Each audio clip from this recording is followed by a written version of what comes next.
Meghan Markle, 39, and Prince Harry, 36, announced their engagement in November 2017. But after the news went public, the royal family failed to introduce the future Duchess of Sussex to royal journalists in the same way they did with Kate, Duchess of Cambridge, 39, when she became engaged to Prince William, 39, an expert has claimed. Writing in this week's Telegraph royal newsletter, expert and editor Camilla Tominey brands the firm's failure to treat Meghan the same as Kate deeply regrettable and argues it may have helped cement the anti-press stance Harry and Meghan hold to this day. Touching on the royals' tricky relationship with the media, Ms. Tominey mentioned a recent interview she did with Camilla, Duchess of Cornwall. Despite the bad press the Duchess of Cornwall has received in the past, she remains friendly towards journalists, Ms. Tominey explained. She wrote, "I've just written a piece on the Duchess of Cornwall, out this weekend, in which a former aide commented on how much she enjoyed speaking to us hacks." Ms. Tominey added, "This is despite the tabloids spending most of the 1990s and early 2000s vilifying her as the most hated woman in Britain and public enemy number one. She loves a gossip, she loves a good story, and she knows journalists are inherently interesting people," insisted the source. Camilla's treatment at the hands of the media dwarfs what Harry and Meghan went through, Ms. Tominey argues.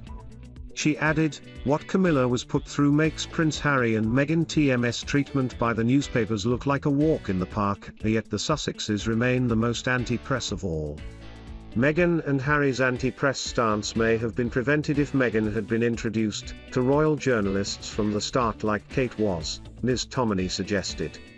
She added, "I have always thought it deeply regrettable that the palace never properly introduced Meghan to the royal press pack as they did when then Kate Middleton became engaged to Prince William. It is only really when the royal family and journalists meet face to face that both sides come to realize that there is probably more that unites them than divides them." Meghan and Harry's struggle in the limelight was one of the reasons they gave for quitting as senior royals. However, since their departure from the firm, the couple have maintained a strong public profile. Their bombshell interview with Oprah Winfrey in March shook the royal household to its core as the couple spoke out about their time as working royals and made several damning allegations against the monarchy. In recent weeks, news Harry's to pen a tell-all memoir that is due to be published next year will have also ruffled feathers among palace aides. In a statement about his upcoming book, Harry said, "I'm writing this not as the prince I was born but as the man I have become. I've worn many hats over the years, both literally and figuratively, and my hope is that in telling my story, the highs and lows, the mistakes, the lessons learned, I can help show that no matter where we come from, we have more in common than we think.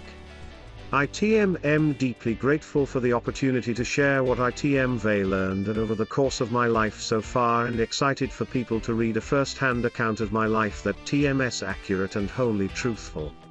The Sussexes have been based in California since last year but were expected to return to the UK to attend the Queen's Platinum Jubilee celebrations next spring. There is now speculation they may be uninvited from the event amid fears royal family dramas might dwarf the Queen's milestone.